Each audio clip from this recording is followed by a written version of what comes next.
नमस्कार साथियों, आप सभी का बहुत बहुत स्वागत है चाणक्य के YouTube चैनल पर। और आप सभी को पता है कि जनरल साइंस की जो चंडीगढ़ पीआरटी है 2024 का जो पेपर होने वाला है, उसकी हमने सीरीज शुरू की हुई है।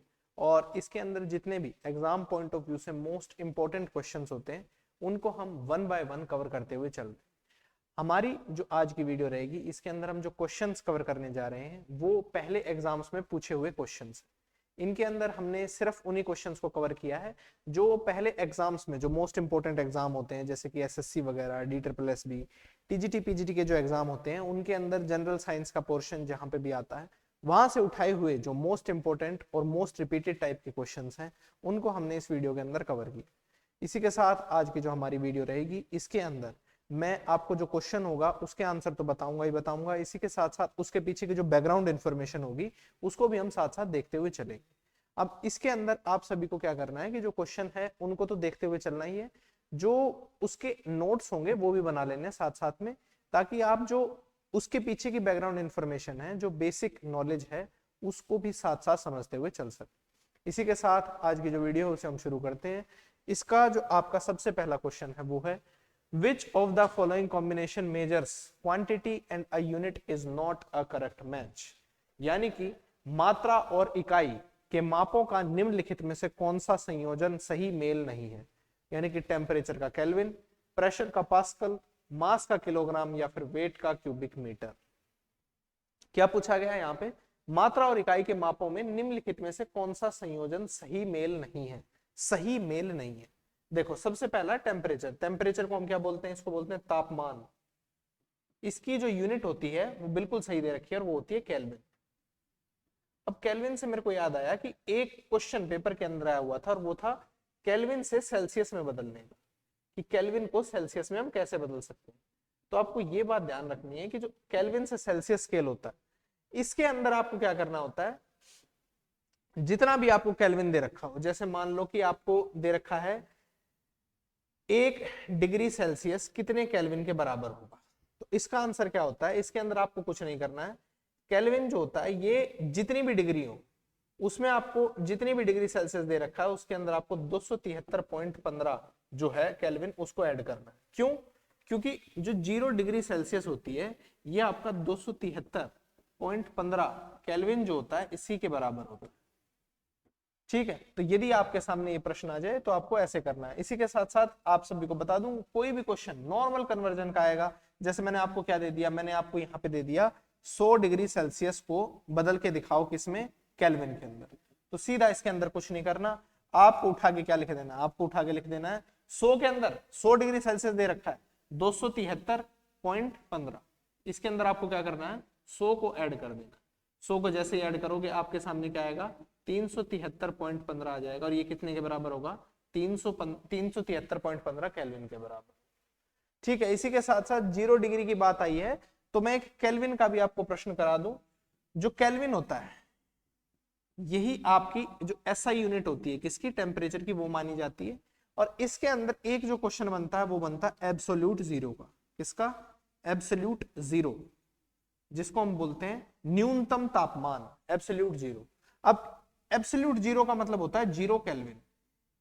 0 केल्विन आप खुद सोच के बताओ कि कितने डिग्री सेल्सियस के बराबर होता होगा। सीधी सी बात है, 0 केल्विन कितने के बराबर होता होगा? वो होता होगा आपका -273.15 डिग्री सेल्सियस के। ठीक है, और इसी के साथ आपको ये पॉइंट भी याद रखना है क्या, कि ये जो एब्सोल्यूट जीरो होता है ये होता है आपका मिनिमम पॉसिबल टेम्परेचर। कितना होता है? Minimum possible temperature. अब आप कहोगे कि यहाँ पे क्वेश्चन तो कुछ और था, पढ़ा कुछ और दिया। पढ़ाया कुछ और नहीं, ये उसी के पीछे की नॉलेज है, और यहाँ से आपके 5 से 6 क्वेश्चन बन गए। अब आपको ये इन्फॉर्मेशन साथ साथ में याद रखनी है। अब यहाँ पे रही बात सही प्रश्न की, टेम्परेचर का बिल्कुल सही है, प्रेशर का बिल्कुल सही है, पास्कल ही होता है, मास का बिल्कुल सही है, किलोग्राम ही होता है, वेट का बिल्कुल गलत है और वो लिख रखा है क्यूबिक मीटर, बिल्कुल गलत। वेट जो होता है वो किसके बराबर होता है? mg के बराबर होता है। ठीक है, मास का किलोग्राम होता है, और g क्या है? एक्सेलरेशन। एक्सेलरेशन का क्या होता है ये आपको मुझे कमेंट सेक्शन के अंदर बताना। अगला प्रश्न देखते हैं, और इसमें है which of the following has the same dimension as that of the linear momentum।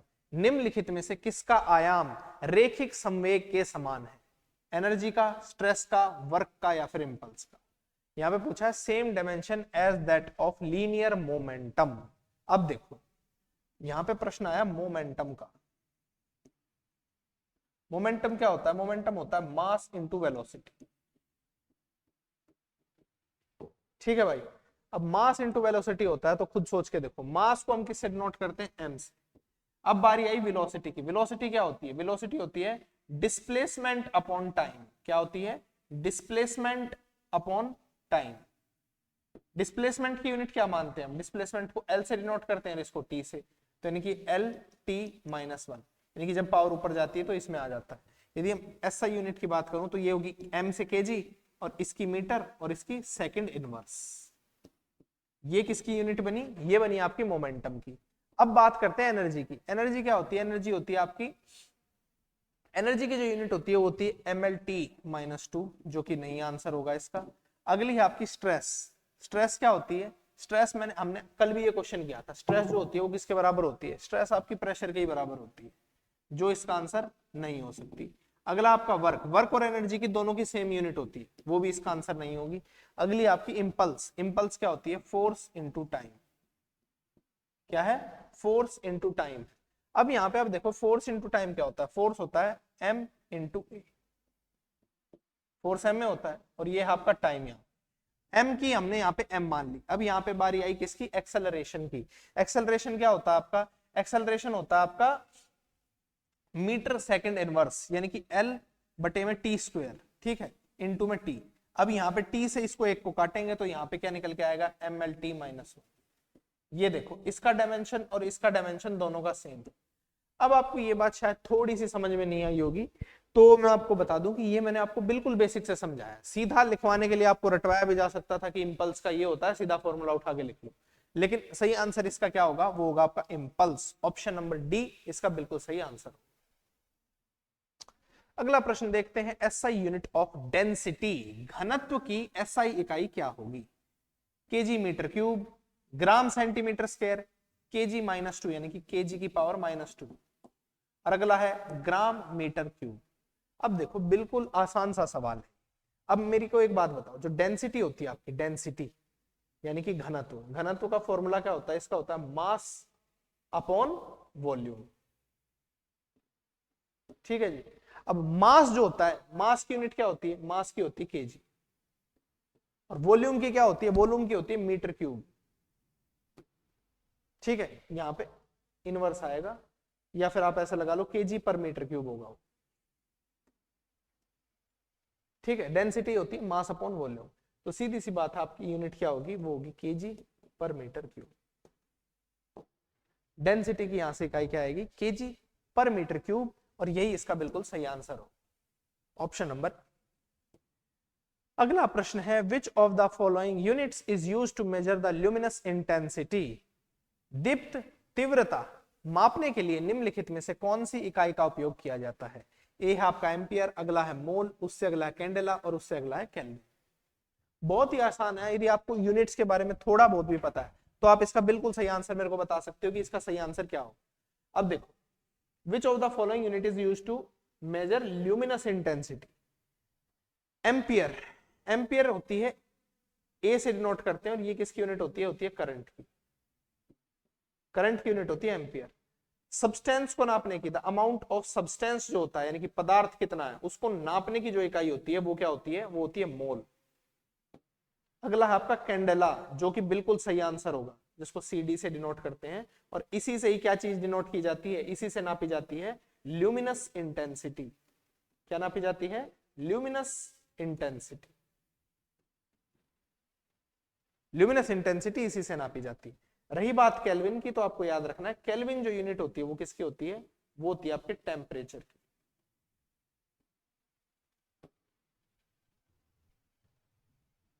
अगला प्रश्न देखते हैं। अगला प्रश्न आप सभी के सामने, what is the SI unit of time. अब इससे आसान क्वेश्चन तो कुछ हो ही नहीं सकता। समय की एसआई इकाई क्या है? सबसे पहला मिली सेकेंड, उससे अगला आवर, उससे अगला मिनट, और उससे अगला सेकेंड। अब देखो, एक आवर के अंदर क्या होती है? 60 मिनट होती है। 1 मिनट के अंदर 60 सेकंड होती है, तो 60 इंटू 60 यानी कितनी सेकंड के बराबर होता है? ये होता है 3600 सेकंड के बराबर। मिली सेकंड के अंदर एक सेकंड के अंदर कितनी मिली सेकंड होती है? एक सेकंड के अंदर कितनी मिली सेकंड होती है, ये आपको बताना मुझे कमेंट्स के अंदर। अगला है मिनट। क्या मिनट होगी? मिनट के अंदर होती है 60 सेकंड, और ये आ गई आपकी एक सेकंड, जो कि बिल्कुल सही आंसर है। और सेकंड ही किसकी एसआई यूनिट होती है? वो होती है टाइम की, यानी कि जो समय होता है उसकी एसआई यूनिट हम किसको मानते हैं? वो मानते हैं सेकंड को। अगला प्रश्न है what is the SI unit of momentum? काफी आसान क्वेश्चन। एम्पियर, केजी मीटर पर सेकंड, जूल या फिर केजी मीटर? अब देखो, अभी अभी आपको पढ़ा के आया हूं मैं। एम्पियर जो होता है, एम्पियर किसकी यूनिट होती है? एम्पियर होती है करंट, ठीक है। उससे अगला है आपका मोमेंटम। अभी देखो मोमेंटम क्या होता है? मोमेंटम, मोमेंटम का फॉर्मूला होता है मास इंटू वेलोसिटी, ठीक है बात। अब जो मास होता है, मास की यूनिट क्या होती है? केजी। वेलोसिटी की क्या होती है? वेलोसिटी की होती है मीटर पर सेकंड। क्यों? क्योंकि ये देखो, वेलोसिटी को हम कैसे लिख सकते हैं? इसको लिख सकते हैं डिस्प्लेसमेंट अपॉन टाइम। सीधी सी बात, डिस्प्लेसमेंट जो होता है उसकी यूनिट होती है मीटर, सेकंड जो होता है इसकी, टाइम जो होता है इसकी होती है सेकंड, तो मीटर अपॉन सेकंड। क्या आ गई इसकी यूनिट? केजी मीटर पर सेकंड। और यही क्या होगा? इसका आंसर होगा बिल्कुल सही आंसर। जूल जो होती है वो किसकी होती है? वो होती है एनर्जी या फिर वर्क, ठीक है। अगला प्रश्न आप सभी के सामने, किलोवाट आवर निम्नलिखित में से किसकी इकाई है? Kilowatt hour is the unit of which of the following? Electric power, force, momentum या फिर एनर्जी? अब यहां पे बहुत बढ़िया क्वेश्चन आया है और इसके अंदर कंफ्यूजन होना एकदम लाजमी। इलेक्ट्रिक पावर हो, फोर्स हो, मोमेंटम हो या फिर एनर्जी हो, किलोवाट घंटा जो होता है ये किस चीज की इकाई है? अब यहां पे सबसे जरूरी बात, इलेक्ट्रिक पावर क्या होती है, फोर्स क्या होती है, मोमेंटम क्या होती है और एनर्जी क्या होती है, हमें चारों चीजें देखनी है। सबसे पहले आई इलेक्ट्रिक पावर। पावर क्या होती है? पावर होती है आपकी वर्क अपॉन टाइम, यानी कि the rate of doing work is called power, या फिर जो capacity to do any work is called power, ठीक है। अब इसके अंदर वर्क अपॉन जो टाइम होता है, इससे निकालते हैं हम पावर। पावर की जो यूनिट होती है वो क्या होती है? वाट। फोर्स, फोर्स आप सभी को पता है फोर्स क्या होती है? फोर्स होती है आपकी mass into acceleration, mass into acceleration, M A से जिसको हम डिनोट करते हैं ना, मास इंटू एक्सेलरेशन। अब किलोवाट आवर उसकी कैसे हो सकती है? नहीं हो सकती। उससे अगला आपका क्या? मोमेंटम। मोमेंटम अभी अभी हम पढ़ के आए हैं, मास इंटू वेलोसिटी, अभी अभी पढ़ा है ना, यूनिट भी पढ़ा दी, समझा भी दिया क्या होता। अब अगला है आपका एनर्जी, जो कि बिल्कुल सही आंसर होगा इसका। क्या सही आंसर होगा इसका? एनर्जी। अब समझाता हूं कैसे। बारी आई 1 किलोवाट आवर की। अब देखो, एक तो पेपर के अंदर ये क्वेश्चन आता है कि 1 किलोवाट आवर के अंदर कितने जूल होते हैं। अब सीधी सी बात है, जूल किसकी यूनिट होती है? जूल यूनिट होती है एनर्जी की, ठीक है, जूल यूनिट होती है एनर्जी की। अब यहां पे बात आई है किसकी? 1 किलोवाट आवर की। तो 1 किलो का मतलब कितना होता है? 1000। अब यहां पे बात आई किसकी? वाट आवर की। अब तुम खुद बताओ कि वाट तो ठीक है, अब आवर जो होता है वो कितने के बराबर होता है? आवर का मतलब होता है कि 3600 सेकंड, ठीक है। अब जब हम इसको मल्टीप्लाई करेंगे तो क्या आएगा? 3.6 इंटू 10 की पावर 6 जूल। और ये क्या होता है? 1 किलोवाट आवर 3.6 इंटू 10 की पावर 6 जूल के बराबर होता है। और ये इसकी यूनिट होती है, कई बार पेपर के अंदर आया हुआ क्वेश्चन, ठीक है। अब इसी के साथ साथ अगला प्रश्न आप सभी के सामने, जो इलेक्ट्रॉन वोल्ट होता है ये किस चीज की यूनिट होती है? Electron volt is a unit of, सबसे पहला है पोटेंशियल डिफरेंस, उससे अगला है करंट, उससे अगला है पावर और उससे अगला है एनर्जी। इलेक्ट्रॉन वोल्ट ये जो होता है ये किस चीज की इकाई होती है? इलेक्ट्रॉन वोल्ट किस चीज की इकाई होती है? पोटेंशियल डिफरेंस की, करंट की, पावर की या फिर एनर्जी की? अब इलेक्ट्रॉन वोल्ट जो है ना, ये काफी इंटरेस्टिंग है। जो इलेक्ट्रॉन वोल्ट होता है इसको ईबी से डिनोट किया जाता है, ठीक है। इसका जो चार्ज होता है वो कितना होता है? 1.6 इंटू 10 की पावर-19, इससे हम डिनोट करते हैं इसको। अब इलेक्ट्रॉन वोल्ट किसकी यूनिट होती है? पोटेंशियल डिफरेंस की, करंट की, पावर की या फिर एनर्जी? अब इसका आंसर ना आप मेरे को बताना कमेंट्स के अंदर, मैं छोड़ के जा रहा हूं क्योंकि आप लोग एक क्वेश्चन भी बताते नहीं हो, तो एक क्वेश्चन ये आपके लिए छोड़ दिया, ठीक है। अब इसी के साथ साथ अगला प्रश्न है, the mass of an object is physical quantity, fundamental quantity, scalar quantity या फिर ऑल ऑप्शंस आर करेक्ट। किसी वस्तु का द्रव्यमान क्या होता है, उसकी फिजिकल क्वांटिटी होता है, फंडामेंटल होता है, स्केलर होता है या फिर सारे सही है। तो इसका सही आंसर होगा कि उसके सारे ऑप्शन सही है। क्यों? क्योंकि जो मास होता है ये एक फिजिकल क्वांटिटी भी होता है, ये एक फंडामेंटल क्वांटिटी भी होता है, ठीक है, एमएलटी, और इसी के साथ साथ स्केलर क्वांटिटी भी होता है। स्केलर क्वांटिटी का मतलब होता है जिसके अंदर सिर्फ मैग्नीट्यूड होता है, डायरेक्शन नहीं होती। जिस भी चीज के अंदर सिर्फ और सिर्फ मैग्नीट्यूड पाया जाता है उसको हम बोलते हैं कि एक स्केलर क्वांटिटी। अगला प्रश्न है कि रिलेटिव डेंसिटी जो होगी इसकी इकाई क्या है। What is the unit of relative density, KG per metre, KG metre square, KG per metre cube या फिर इट हैज नो यूनिट। अब देखो बात आई है किस चीज की, वो आई है रिलेटिव डेंसिटी। अब रिलेटिव डेंसिटी क्या होती है? रिलेटिव डेंसिटी हम किसी के भी रिलेशन में निकाल रहे हैं, यानी कि किसी चीज की डेंसिटी होगी, जैसे मान लो कि density of an object upon में डेंसिटी ऑफ वाटर,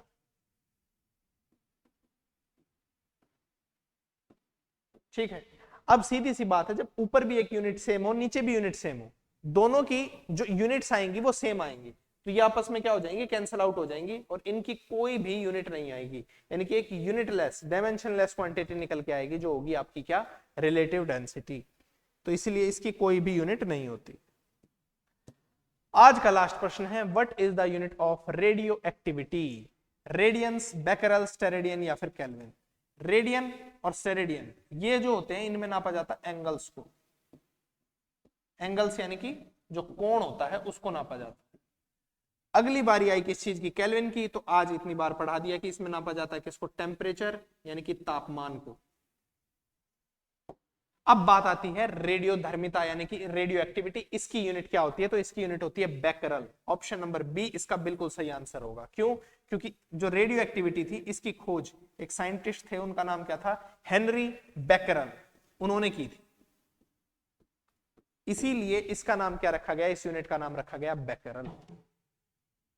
तो इसी के साथ मैं उम्मीद करता हूं कि आपको मैंने जितना पढ़ा है ये सारी बातें आपको समझ में आई हो, ठीक है। एक क्वेश्चन मैंने आपके लिए छोड़ा है और उम्मीद करता हूं कि आप उसका आंसर हमको कमेंट सेक्शन के अंदर देंगे।